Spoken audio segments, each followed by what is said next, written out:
नमस्कार सबाई केमन आछो आमी तानिया और आज के तुम्हादेर साथे एकटा सुंदर ब्लग शेयर करब।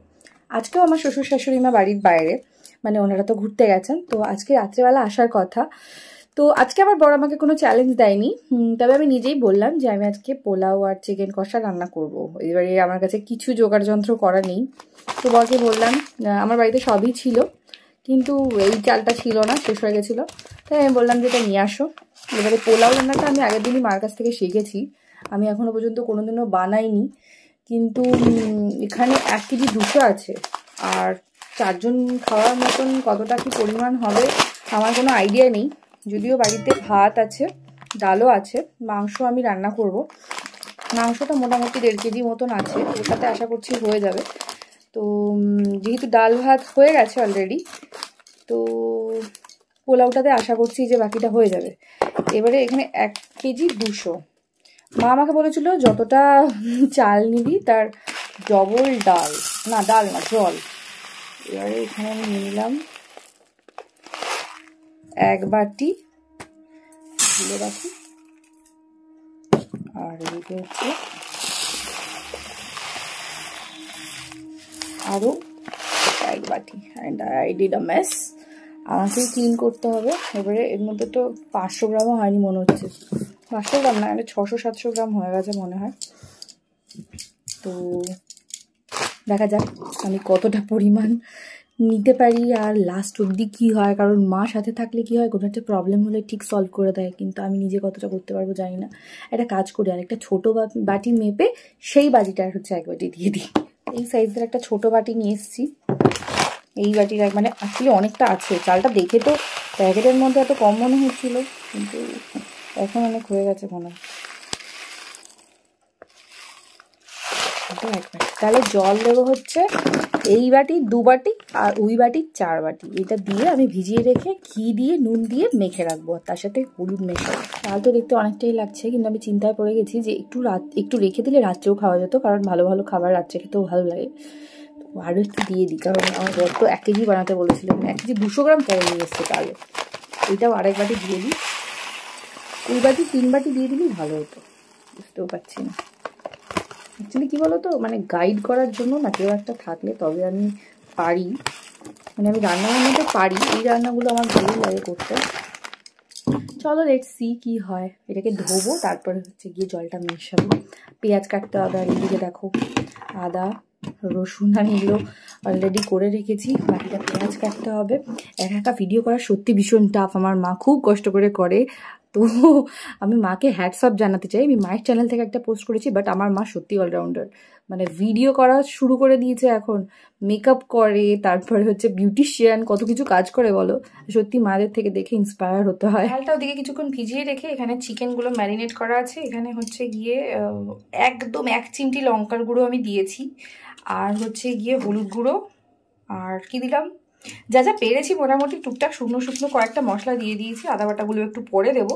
তো এইটা দিয়ে আপাতত ম্যারিনেট হতে থাক, ঠিক আছে। পুরো এটা রেসিপি তো আমি দেখাচ্ছি না। আর অ্যাকচুয়ালি আমি ম্যারিনেট হাত দিয়ে করি না, আমার কাঁচা মাংসে হাত দিতে ভীষণ ভয় লাগে। তো ওর জন্য আমার বর যদিও বলছিল ম্যারিনেট করে দিয়ে যাই, বাট আমি একটু লেকচার দিয়ে বলে দিলাম যে না, করতে হবে না। তো যাই হোক, ঠিক আছে, এটা ম্যারিনেশনটা হতে থাক, এরপরে আমি বাকি জোগাড় যন্ত্রগুলো করি। তো পেঁয়াজগুলোকে আমি ধুয়ে ছাড়িয়ে নিয়ে এসেছি। এইদিকে রসুন আর আদাটা থেকেও জলে ভিজিয়ে রেখেছি। আদার থেকে একটুখানি আমি রেখে দেবো। আমি তো পরিমাণ মানে এইটুকুনি আদা নিয়েছি আর এতগুলো পেঁয়াজ, এতটা রসুন। অ্যাকচুয়ালি কি আমি রান্নাটা কিন্তু করতে জানি, কিন্তু পরিমাণটা না কিছু বুঝতে পারি না। তো আজকে পুরোটাই নিজে যেহেতু করছি, আদা কি এতটা দেবো? তাহলে তো আমার এই আদাটা কম পড়ে যাবে। মা বলেছিল পোলাওতে একটু দিলে ভালো লাগতে পারে। আচ্ছা, আমাদের নিরামিষের কোনো ব্যাপার নেই, পোলাও অ্যাকচুয়ালি নিরামিষ রান্না হবে, কিন্তু আজকে তো আমাদের নিরামিষের কোনো ব্যাপার নেই। এবারে আদাটাকে আমি পেস্ট করবো যেহেতু, তাই আমি আদাটাকে একটু একটু করে কেটে নিচ্ছি। এর সাথে একটু লঙ্কাও পেস্ট করবো, আমি একদমই বেশি ঝাল খাই না, সো অল্পই লঙ্কা দেবো। এখানে আদাগুলোকে হালকা করে একটু কেটে রাখলাম, যেটা পেস্ট করবো। এদিক থেকে পেঁয়াজের মধ্যেও কিছুটা আমি পেস্ট করব, পেঁয়াজের মধ্যেও কিছুটা হচ্ছে গিয়ে আমি কুচি করব। আমি জানি না কিন্তু পরিমাণ সম্বন্ধে, ঠিক আছে, কেউ আমাকে কোনো রকম জাজ করবে না। রান্না আমি খারাপ করি না খুব একটা, আমি নিজেই বলছি, কিন্তু আজকে পরিমাণ এদিক ওদিক হয়ে গেলে I don't have any idea. তো আদাটাকেও কেটে নিলাম, পরে দিকে ভিজিয়ে রাখি। আর পেঁয়াজগুলো এবারে কেটে নিই, সুন্দর করে ঝিরিঝিরি পেঁয়াজ কেটে নেওয়া সুন্দর। চলো এটা কাটাটা হয়ে যাক, নাকি তোমরা দেখবে আমি কীরকম করে পেঁয়াজ কাটি। দেখো এরকম এরকম কেটে নিয়ে তারপরে তোমাদেরকে। পেঁয়াজ আমি কেটে নিয়েছি, দেখো দাঁড়াও, এই যে এতটা কুচিয়ে রেখেছি। আর এই জিনিসটা হচ্ছে আমি গ্রাইন্ড করব। আর এইদিকে যে আদা কুচিটা দেখতে পাচ্ছ, এটা আমি হচ্ছে পোলাওতে দেবো। এবারে মা বলেছিল যে পোলাওতে দিলে একটু ভালো লাগে। এবারে আরেকটা জিনিস বলি, যে পোলাওটা কিন্তু নিরামিষ রান্না, কিন্তু এখানে ছোঁয়া লেগে গেল। যাই হোক, ওটা কোনো ব্যাপার না, কারণ আমাদের আজকে নিরামিষ কোনো অনুষ্ঠান নেই। কিন্তু হ্যাঁ, আমার শাশুড়িমার একটা গুণ বলি, উনি নিরামিষের আলাদা, এই বাবা মাথায় ব্যথা লেগে গেল কী সব, যাই হোক, নিরামিষ রান্না উনি আলাদা করে পুরো সমস্ত তাক আলাদা করে নিরামিষের জিনিস গুছানো, আর আমিষের জন্য আলাদা তাক গুছানো। তো সেই জিনিসগুলো আমি একদমই নয়ছয় করবো না। সেই জিনিস আমি আমিষের তাক থেকেই সব জিনিস আগে বের করে রেখেছি, পরে হয়ে গেলে সমস্ত কিছু আবার ঢুকিয়ে দেবো। তো ভিডিওটা এরপরে স্টার্ট করি, মানে রান্নাটা স্টার্ট করি। কতটা কি ভিডিও করতে পারবো জানি না। আর একটা পেঁয়াজ আমি রেখে দিচ্ছি, যদি স্যালাড বানাই তাহলে রাখবো। আরও পেঁয়াজ রয়েছে, আর কাটতে ভালো লাগছে না। আমার আদার পরিমাণটা কম হয়ে গেছে আমার মনে হচ্ছে, আদা আরও আছে, বাট এখন আমি আর পাচ্ছি না। সত্যি যা হবে সেটাই খেতে হবে। সবকে হচ্ছে একটুখানি পেস্ট আমি এর মধ্যে দিয়ে দেবো, দিয়ে আবার ম্যারিনেট করতে রাখবো কিছুক্ষণ। বেশিক্ষণ রাখবো না, কারণ আমার হাতে খুব বেশি টাইম নেই, যদিও বেশি বাজে না, বাট তাও। যাই হোক, কেমন ম্যারিনেট করছি আমি এটা নিয়ে প্লিজ জাজ করো না, এটা ঠিকঠাক করে নেবো আমি ভিডিওটা রাখার পর। আমি কড়াইতে তেল দিয়ে দিয়েছি, আর তেলটা মোটামুটি গরম হচ্ছে। আর আমি কিন্তু বেশি তেলে রান্না করা একদম পছন্দ করি না, যদিও এটা ননস্টিকে করবো যেহেতু, তাই তেলটা খুব একটা লাগবেও না। তো আমার মা প্রচুর তেল দেয়, আমার শাশুড়ি মাও অনেক তেল দেয়, আমার বড় অনেক তেল দেয়। তো এই রান্নাটা মানে এই তেলটা দিয়েই আমি মাংসটা টোটাল রান্না করব। দুবারে একটু হালকা করে ফ্রাই করে নেবো, আরও রয়েছে, আরও লাগবে। চলো আগে একটু ফ্রাই করে নিই। কাজু কিশমিশগুলো আমি ভিজিয়ে রেখেছি। তো আমার বর গোটা গোটা কাজু কিশমিশ নিয়ে এসেছিলো, আমি মিডিল থেকে কেটে কেটে এগুলোকে অর্ধেক করে নিয়েছি। ঠিক আছে, মানে গোটা থাকলে একটু প্রবলেম হবে, দ্যাটস ওয়াই। তো অনেকগুলো কাজু কিশমিশ আমি ভিজিয়ে রেখে দিয়েছি আগের থেকে। দেখতেই পাচ্ছ এখানে মাংসটা কষানো চলছে, এখানে মাংসটা কষিয়ে নিচ্ছি ভালো করে। ভিডিও মধ্যেখানে আর করিনি, কারণ প্রচণ্ড গরম লাগছে কিচেনে। এরপরে জল দিয়ে এটাকে মাংস হয়ে যাবে। এদিকে চালটায় জল ঝরিয়ে রাখার পরে একটু বেশি করে ঘি, নুন আর হলুদ দিয়ে চালটাকে আমি ভালো করে মেখে রেখে দিয়েছি। ভিডিওতে কালারটা খুব একটা ভালো আসছিল না, তাই তোমাদেরকে আমি আলাদা করে ফটো তুলে দেখিয়ে দিলাম। আর অন্যদিকে কিন্তু আমার মাংস রান্না অলমোস্ট ডান। এরপরে আমি জাস্ট আরেকটুখানি জল দিয়ে ভালো করে ফুটিয়ে নিয়ে গরম মশলা দিয়ে নামিয়ে নিয়েছিলাম। সেটাও তোমাদেরকে শেষের দিকে দেখাবো যে কীভাবে আমি নামালাম। আর আউট নয়েজকে প্লিজ ভুলে যাও। আমি পোলাওয়ের জন্য ঘি গরম করতে বসিয়ে দিয়েছি। ঘিটা হচ্ছে ঘি দিয়ে দেওয়া হয়েছে, এটাতে একটু বেশি ঘি লাগে, কিছু করার নেই। মোটামুটি গরম হয়ে গেছে, এর মধ্যে কাজু কিশমিশগুলো আমি দিয়ে দেবো। তোমরা আগেও দিতে পারো, পরেও দিতে পারো। আমার মা যেমন আগে দেয় না, পরে দেয়, তাও আমি ভাবলাম যে আমি আগেই দিয়ে একটু ভেজে নিই, জাস্ট একটু অন্যরকম ফ্লেভার যাতে আসে। এটা আগে ঘিতে ভেজে নিচ্ছি। অনেক বড় কড়াই নিয়ে নিয়েছি, কারণ কতটা পরিমাণ হবে আমি জাস্ট বুঝতে পারছি না। একদম অল্প করে এটা ভেজে নিয়ে তুলে রাখবো। কিশমিশ ভাজা ঘিটার মধ্যেই হচ্ছে গিয়ে আমি গোটা গরম মশলা আর তেজপাতা দিয়ে দিচ্ছি। এটাকে হালকা একটু ভাজা ভাজা করবো। এটা মোটামুটি একটা স্মেল ছেড়ে দেওয়ার পরে এই যে আদা কুচি যেটা আমি রেখে দিয়েছিলাম, ওইটা আমি জাস্ট অল্প করে একটু দিয়ে দিলাম। দেখো আমি এমনিতে রান্নায় একদম তেল দিই না, যেটা প্রথমবার বানাচ্ছি বলে ঘিটা আমি একটু বেশি দিয়েছি। আমি মাখার সময়ও বেশ কিছুটা ঘি দিয়ে দিয়েছি। তো দেখা যাক রান্নাটা কীরকম হয়, তাহলে বোঝা যাবে যে কী হলো না হলো। তো এইবার আমি এর মধ্যে পুরো পোলাওয়ের চালটা দিয়ে ভালো করে এটাকে ভাজা ভাজা করে নেবো। নাড়ছি, ঘির একটা অসাধারণ ফ্লেভার আসছে, মানে বলেছে এখনই খেয়ে নিই। ভীষণ সুন্দর, আমি নিজেই বলছি। রান্নাটা কীরকম হবে আমি বলতে পারছি না, কিন্তু গন্ধটা কিন্তু সেরা বেরোচ্ছে। আর এরপরে যে বাটি মেপে মেপে আমি চালটা নিয়েছিলাম, ওই সাইজের বাটি 2 বাটি 4 বাটি জল নেবো, আর ছোটো সাইজের বাটি 2 বাটি জল। দেখো কতটা পরিমাণ হতে পারে, তোমরা কেউ আন্দাজ করে বলতে পারবে আমাকে? এটা 1 কেজি 200 এই প্যাকেটটা ছিল, আর কিছুটা রয়েছে, বুঝতে পারছি না এখানে 1 কেজি আছে কিনা, আছে হয়তো বা। আর এদিকে দেখতেই পাচ্ছ আমার চিকেন ফুটে একদম রেডি হয়ে গেছে। জানি না এটা কেমন হবে, আমার তো নুন টুন নিয়ে প্রবলেম হয়। আর এইদিকে আমি এটা ভাজছি, এটাকে সাঁড়াশি দিয়ে ধরে ভাজতে হবে। তো এখন আমি আপাতত ভিডিওটা কাটি।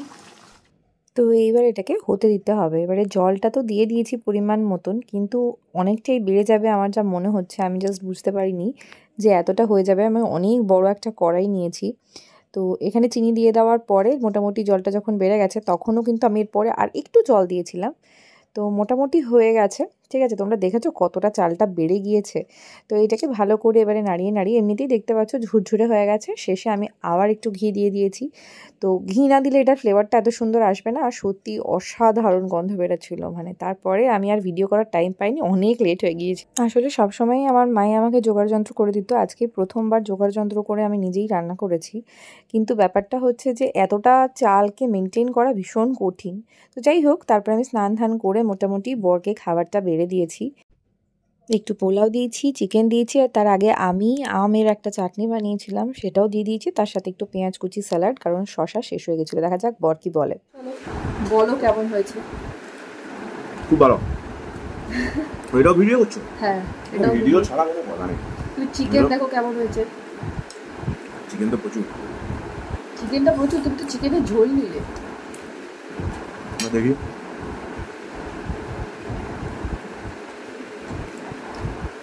ও না, সিরিয়াসলি সত্যি ভালো হয়েছে। ঠিক আছে, আর ওটা চাটনি পরে খাবে।